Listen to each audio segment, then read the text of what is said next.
Olá, gente. Professor Marcos Dominici aqui, professor de arte, e hoje a gente vai falar sobre Roma Antiga. Só que a gente, para entender Roma, a gente precisa entender os fatos importantes que são sobre a cultura romana, sobre a civilização romana, que muita gente acha que não passa de uma cópia dos gregos. Não é bem assim. Tudo bem que para alguns itens específicos, os romanos não tinham tanta criatividade quanto tiveram os gregos. Só que os romanos pegaram o que eles aprenderam com os etruscos, né, e com os gregos, com o que sobrou da civilização grega, e melhoraram, entendendo o processo romano, né? Os romanos eram mais práticos e bem mais políticos. Tanto é que a estrutura política dos romanos, estrutura de deuses romanos, sempre lembra muito, por exemplo, quando você fala de deuses, né? Júpiter, que é o deus maior dos romanos, é a referência de Zeus. Hércules não é um nome grego, Hércules é um nome romano. O nome grego dele é Heracles, olha que loucura, mas o nome que ficou mais conhecido é Hércules. Marte é o deus da guerra, se eu não me engano, e olha que eu na dúvida, na Grécia Antiga chama-se Ares. Então, essa semelhança entre fatores religiosos, fatores culturais, faz com que os romanos sejam até, digamos assim, sofram um pouco de preconceito quando se trata desse processo criativo. Eles eram criativos, sim, mas em alguns aspectos a coisa engata um pouco. Então, as influências gregas são nítidas, isso é fato. A arte ela não esteve só sobre o interesse de um único grupo social. Então, a arte romana ela não é voltada como a grega, tem que fazer essa comparação, que ela tem a religião e o homem como elemento principal. Na arte romana, o social vale mais a pena. Professor, como assim? Explicando. Por exemplo, quando você fala de arquitetura romana, os romanos sabiam viver muito bem porque eles ostentavam as casas. Enquanto a casa grega, o megaron, era simplório, a casa romana era um espetáculo, né? Ela era feita para chamar o vizinho e dizer assim: olha, minha casa é mais bonita que a tua. Isso acontece muito na cidade operária. E o pessoal daqui sabe o que eu estou falando porque está rindo em função disso. Né? Eu estou brincando. Não, em São Luís inteiro. E aí, essa ostentação, ela se vai e se estende a outras estruturas. As cidades romanas eram maravilhosas, eram calçadas, eram bonitas, os prédios suntuosos, tudo era feito para essa imponência. A pintura não vai diferente, a escultura não vai diferente. Por quê? Porque era um povo que tinha orgulho de ser romano. Entretanto, se você quiser assistir, por exemplo, algumas séries, alguns filmes romanos, você vai entender o quanto eles eram segmentários, né? Quem era rico, quem era pobre, quem era escravo. Eu não vou sugerir para assistir Spartacus, que é uma série muito pesada, não sugerido. Não, é uma série muito densa e tem muitas cenas polêmicas, não assistam, não assistam. E não assistam também Gladiador, mas você consegue ter uma nuance sobre como os romanos viviam. Assistam documentários que tratam a coisa mais séria, mas tem umas coisas bem interessantes para você pensar. Por exemplo, esse aqui é um afresco encontrado em uma casa de Pompeia. Pompeia foi uma das cidades romanas mais sofisticadas, mais elitizadas, mas também foi soterrada pela erupção do vulcão Vesúvio no ano 79 depois de Cristo. E aí se sabe muito sobre a pintura romana através dos afrescos. Professor, afresco, eu já ouvi essa palavra. Era uma pintura que era feita em uma superfície úmida, onde se revestia a parede de gesso, o gesso começava a secar, na hora que secava, você começava a pintar sobre ele e o gesso absorvia a tinta durante esse processo. Por isso que ainda tem algumas rachaduras e a tinta é meio opaca. Isso era um afresco. Atenção a esse nome, porque essa técnica ela vai ser utilizada na Idade Média, ela vai ser utilizada no Renascimento e quem deu isso ao mundo foram os romanos, ok? Arte da pintura romana. Como é que se fazia a pintura romana? Né? A Deuse, minha intérprete, e o Ricardo, que trabalha aqui no estúdio, cada um deles mora num local. Eu cheguei e mostrei uma pintura que eu mandei fazer na minha casa. Deus que é invejosa pra caramba, né? Ela tá dizendo que não, mas ela é invejosa. Aí ela disse assim: eu gostei da pintura da sua casa, professor. Aí ela contratou uma pessoa para fazer uma pintura mais bonita. Aí o Ricardo veio e olhou a da minha casa, a da casa dela, e mandou fazer uma que tivesse tudo junto, porque a dele era. Vocês estão entendendo? Isso é muito São Luís. As pessoas olham a casa do outro, aí faz um muro igual, faz uma porta igual. É mais ou menos assim que funcionava a pintura na Roma Antiga. Dentro das casas, para ostentar, meu irmão, era ostentação mesmo.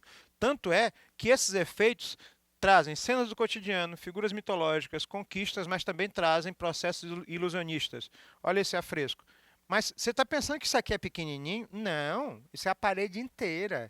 E é uma parede com 3, 4 metros de altura, que é a parede assim, ó, a sala, a parede da sala, a sala inteira. Então tu já chegava na sala da criatura com uma galeria, porque você viu a minha pintura, o meu afresco, ficou bonito? Estou falando, né? Quem é? Não, vou falar coisas que fazem aqui na minha casa. Então a pessoa tinha esse objetivo. E essa pintura, ela passa por estilos específicos. 4 foram indicados através de estudos. Não são específicos, mas para que a gente possa compreender a pintura romana. Primeiro estilo, cantaria ou incrustação. Leiam aqui para facilitar o trabalho da minha intérprete. Cantaria ou incrustação. Professor, traduza isso em língua de gente. Ilusionismo. Eu vou contratar, eu tenho um conhecido, que quando eu contrato ele, ele faz pinturas nas paredes das pessoas que parecem pedras, que imita a ideia de mármore, que imita a ideia, por exemplo, de madeira. Né? Na prática, professor, pronto, é isso aqui. Ó.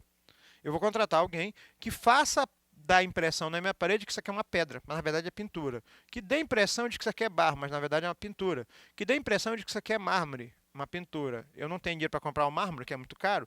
Vou contratar o pintor que faz até melhor e tem mais tempo de duração. Por quê? Porque está mais barato. E assim as casas romanas internamente foram sendo pintadas. Essa aqui foi o primeiro estilo, o único estilo? Não. Segundo estilo, chamado de estilo arquitetônico. Como seria esse estilo arquitetônico? Eu sempre brinco em sala de aula. Quem gostaria de fazer, por exemplo, na sua casa, uma parede grafitada ou um quarto grafitado, se mamãe e papai deixassem? Né? Eu tenho 2 ex-alunos que são artistas de rua, artistas gráficos, e hoje eles estão ganhando a vida, olha que maravilha, pintando grafites e painéis dentro de casas e lojas, que é justamente isto aqui da segunda fase. Como assim? Pronto. Eu vou pintar uma paisagem urbana da época no paredão da sala. Mas não vou botar um quadro pequenininho, não. Eu vou fazer a parede inteira, 5 metros de altura, 4 de largura, e eu vou pintar uma cena dessa com colunas, com detalhes dourados. Professor, para que é isso? Gente, para que vocês colocam quadros em casa? Para que vocês colocam quadros na parede? Ou aquela folhinha com a Virgem Maria, ou então do gás ali na parede da cozinha? Para decorar, mamãe enche de coisa. Tem alguns de vocês até colocam pôsteres de cantores, atores e coisas do tipo. Bom, os romanos faziam pinturas. Terceiro estilo, mais ornamentado, mais sofisticado, mais elementar, mais decorado. Eu já tinha mostrado o terceiro estilo para vocês. Ó. São os painéis de parede. É interessante, por exemplo, que eu conheço algumas famílias, não importa de que classe social é, acabou de ter um bebê, faz uma casa, e aí no quarto do bebê, metade da parede é de um jeito, outra metade de outro jeito, lá em cima tem uma parede pintada, que é todo decorado, porque o bebê vai chegar, o bebê nem sabe que a parede está pintada, mas ele não está pintando para o bebê, ele está pintando para ele e para quem vai visitar. Pronto, acabaram de entender o terceiro estilo. Que temas eram esses? Paisagens, cenas do cotidiano, pessoas andando, pessoas sentadas, cenas mitológicas. E aí a gente sai do terceiro estilo para o quarto estilo da pintura romana. Pega o que tinha no primeiro, pega o que tinha no segundo, pega o que tinha no terceiro, mistura tudinho, coloca umas molduras douradas ou prateadas, especialmente as douradas, e divide em vários painéis na parede. Como é que ficava isso? Pronto. Era o exagero do exagero ou a evolução da pintura. Eu vou misturar vários estilos, com vários temas, todos eles juntos com a representação de pedra através da pintura, o afresco, os detalhes de pessoas, a paisagem urbana, os detalhes dourados, tudo junto e misturado. E aí, meu nego e minha nega, maravilhosos, maravilhosas, ficava um negócio fabuloso. Esse tipo de pintura gerou no futuro, na Idade Média, as pinturas medievais em paredes gigantescas. Gerou no Renascimento painéis tipo a Santa Ceia do Da Vinci. E hoje a gente retorna a isso quando o grafite, por exemplo, sai da rua e ele começa a ganhar espaços internos. É interessante como a arte vai fazendo ciclos. Escultura romana. Bom, aqui a gente tem que ter um pouquinho de paciência para entender que a técnica de fazer escultura, ou seja, como esculpir corpos humanos, anatomia, isso tudo foi aprendido com os gregos. Aí os romanos não tinham essa história de padrão de beleza da Grécia Antiga, que era a figura masculina. Os romanos representavam outras situações. Geralmente quem, professor? O imperador, o poder do imperador, as conquistas do imperador. Eu falei imperador? Não, tá faltando, né? Mais imperador, o ego do imperador, o eu do imperador. Só para quem não entendeu ainda, o imperador. Ah, o império, as pessoas. Falei imperador? Então, se não falei, a gente vai falar imperador, né? E aí, essa inspiração da Grécia, ela vai ganhar novas temáticas. Na prática, muita gente acha que os romanos são uma cópia da Grécia. Adoro memes. Né? Mas, na verdade, eles pegaram o que os gregos fizeram e evoluíram. Né? Ressaltar, eu falo novamente, o poder do imperador, a autoimagem do império e do imperador. A técnica, a perfeição atômica, na forma de estátuas, geralmente de tamanho natural ou ampliadas, colunas, já mostrar para vocês, aqui em São Luís do Maranhão, lá no centro da cidade, a gente tem uma praça com uma coluna bem interessante, bustos, que são estátuas, né, que são ou do abdômen para cima, ou do tronco para cima, ou dos ombros para cima, arcos e relevos. Vamos ver cada um deles. Uma coluna, essa aqui é a coluna de Trajano. É uma coluna geralmente de mármore, você pode utilizar outro material, mas o mármore é o mais preterido. E lá em cima se coloca a estátua do bonitão, para dizer que ele está olhando a cidade lá de cima. Eu até estou pensando em fazer uma dessa lá na Maioba, onde eu moro, né? Mas não sei qual vai ser o tema, mas a gente pode pensar sobre isso. Rômulo, Remo e a Lobo, né? A história do surgimento, aquela mitologia toda, que eu não vou discorrer sobre isso, feita de bronze, que foi aprendida a técnica com os gregos. Relevos. Gente, isso aqui é uma batalha, antes que alguém pense bobagem, né? Soldados romanos e dacos na batalha e esse relevo. O que é um relevo? Pega uma placa de pedra, de mármore, marca tudinho, desenha e vai tirando as lasquinhas e todas as esculturas estão grudadas, juntas e misturadas. Os romanos faziam isso. Bustos. Esse aqui é de Antônio Pio e o segundo Diocleciano, em mármores diferentes. Olha que maravilha. Na Praça Deodoro, que fica no centro da cidade, aqui em São Luís, havia 12 bustos que o Museu Histórico cedeu para a praça novamente. E, lamentavelmente, duas criaturas malditas, ou uma criatura maldita, um ser que não devia ter vivido, foi lá destruir um dos bustos, não sei exatamente porquê. E a gente perdeu uma parte da nossa história e ele está sendo restaurado, lamentavelmente. Eu tenho que fazer esse desabafo. Mas, nesse caso aqui, ele funcionava como a foto do presidente, ou a foto do governador, ou a foto do prefeito num ambiente público. Tem que ter o busto no local público. De quem? Do imperador. Estátuas. Essa aqui é de Augustus, né? Uma dele pelado, outra vestido, outra... Então, professor, mas ele tinha muitas estátuas. Isso é o ego do imperador. Lembra que eu falei do imperador? Gente, maravilhoso isso aqui. Olha só, a fonte de Trevi. Isso tudo é um sistema de esculturas que fazem parte do prédio. A fonte existe e aí foi montada a escultura para que a fonte permitisse o vazamento de água. E ela existe até o dia de hoje. Então são várias esculturas com Netuno e toda uma situação aí de divindades romanas. E por último, as maiores conquistas dos romanos. O que eles sabiam fazer de melhor? A arquitetura. Os romanos tinham água encanada, transportada de uma cidade para outra. A maior parte das construções romanas, tire por exemplo a fonte, tinham água. A água fazia parte do cotidiano e era extremamente importante para a cidade crescer. Tanto é que muitas dessas construções, elas fazem parte desse processo. O arco, na verdade, ele está entre escultura e arquitetura. Geralmente, ele era construído com vários relevos para mostrar que ali eu venci uma batalha.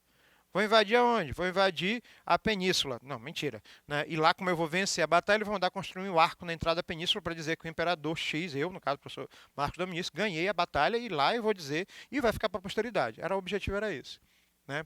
As termas. O que eram termas? Casas de banho onde as pessoas pagavam para tomar banho quente. Os gregos eram meio sujinhos, não era um hábito tão comum na Grécia Antiga. E aí tinham termas, né, com áreas masculinas, termas com áreas femininas e as termas dos imperadores, que é uma outra história, mas não vamos entrar no assunto aqui. De qualquer forma, as termas mais sofisticadas eram utilizadas, inclusive, né, professor, mas está todo mundo nu, gente, era para tomar banho, né? Romanos tomando banho, nu, deixa quieto. Aquedutos. O que era um aqueduto? Professor, já viu um negócio desse, acho que no Rio de Janeiro. Um aqueduto é uma ponte em cima de outra ponte, em cima de outra ponte, e aqui em cima a água corre de um lado, a água corre é um rio suspenso. Para que servia isso? Para levar água Novamente, o nível de qualidade de vida de uma cidade a outra. E tem dezenas de aquedutos que ainda resistem até hoje na Europa. Por quê? Porque o Império Romano não é só onde fica a cidade de Roma. O Império Romano foi praticamente a Europa toda. Se estendeu ao norte da Europa, uma parte do norte da África, até o leste europeu ali, né? Até que ele quebrou. Os templos. Isso aqui me lembra muito os templos gregos. Por quê? Porque a entrada realmente parece com um templo grego. Só para relembrar: frontão, colunas, capitel, degraus, arcos. Já já falar sobre isso. Isto aqui é um prédio cilíndrico com uma cobertura arredondada em cima chamada de abóbada. Arcos, abóbadas e cimento hidráulico que os romanos utilizavam. Cimento hidráulico, como assim? Cisa vulcânica, quando ela entra em contato com a água salgada ou a água em si, ela tem uma reação termoquímica, ela enrijece. Basta você colocar um aglomerante. Pode ver quem já experimentou gesso, o gesso esquenta quando pega água. E aí eles começaram a fazer os primeiros tijolos de cimento para construir o que os gregos não sabiam fazer. Então, esse aqui é o Panteão, que é o único templo pagão que foi transformado em templo cristão. Ele tem 45 metros de altura, 45 metros de diâmetro, livres. Gente, 45 metros de altura é um prédio de quase 15 andares, de 15 andares, né, levando em consideração o piso até o último teto. Resultado da situação, os romanos superaram a arquitetura grega e muito. O anfiteatro, teatro a céu aberto. Enquanto os gregos construíam teatro num terreno, os romanos construíam teatro a partir do nada. O mais conhecido deles é o Coliseu, sem sombra de dúvida. Esse aqui é o Coliseu Romano. Quem assistiu um filme chamado Jumper, que o menino se teleporta e ele se teleporta. Mas assistam vídeos, vale muito a pena conhecer o Coliseu. E no Coliseu, os gladiadores lutavam pela vida, lutavam por dinheiro, lutavam por liberdade, mas também por prazer, e o prazer dos romanos era ver os outros se matando. Mas isso é um conceito à parte. O anfiteatro romano de Elden, na Tunísia, né? Por que na Tunísia? Porque lembra que eu falei que o Império Romano se estendia? Outra visão desse anfiteatro romano, Elden, na Tunísia, né? O interessante é que, ei professor, mas ele lembra muito um estádio de futebol. Pois é. Por quê? Porque o objetivo é que todas as pessoas vissem o espetáculo de onde estivesse. Aqui ficava o povão, é óbvio, e aqui ficavam as pessoas ricas. É o setor X num determinado estádio de futebol aqui de São Luís, e o setor Y onde se paga menos para ficar levando sol na cara. Né? O fórum, o que era um fórum? Uma praça gigante, né, com vários edifícios públicos, e nesse local, além de comércio, você tinha política. E aí você tem uma espécie de aglomerado de prédios pomposos, ricos, gigantes, onde se misturava comércio, escravidão, troca de favores, política, entre outras coisas. A Casa Romana, o Domus Romano, nossa última pérola da arquitetura romana. Se tinha uma coisa que os romanos sabiam fazer, ricos, é óbvio, era viver bem, porque a Casa Romana era um espetáculo. Você tinha um formato retangular e se dividia a área social, para todo mundo utilizar, fazer festas com direito às suas termas particulares, suas casas de banhos aquecidas particulares, e áreas sociais, áreas íntimas. A Casa Romana é chamada de Domus Romanus. Né? Como ela era feita? Né? Um local com uma piscina interna, com um buraco no teto. A água da chuva caía em época de chuva, se acumulava água em casa para manter a higiene, entre outras coisas, o conforto. Quando não chovia, os servos da casa enchiam esse tanque que é chamado de tablino, um pátio interno que é chamado de átrio, que dava acesso aos cômodos principais da casa. E do lado de fora, um jardim formado por colunas externas, simplesmente decorativas, para que a casa fosse a mais sofisticada. Então, a casa romana, a cidade romana, é a cara da riqueza, nenê. Os romanos ostentavam e podiam. E os imperadores, eu não vou entrar no contexto aqui, porque é uma parte mais histórica, eles estão entre as figuras mais amorais, porque como eles eram imperadores, ditadores, né, e a palavra deles era a lei, né, o Império Romano foi desdobrado a cada mudança de império. Pesquise sobre alguns imperadores, tem umas histórias bem interessantes. A gente fica aqui, um abraço para vocês, fui!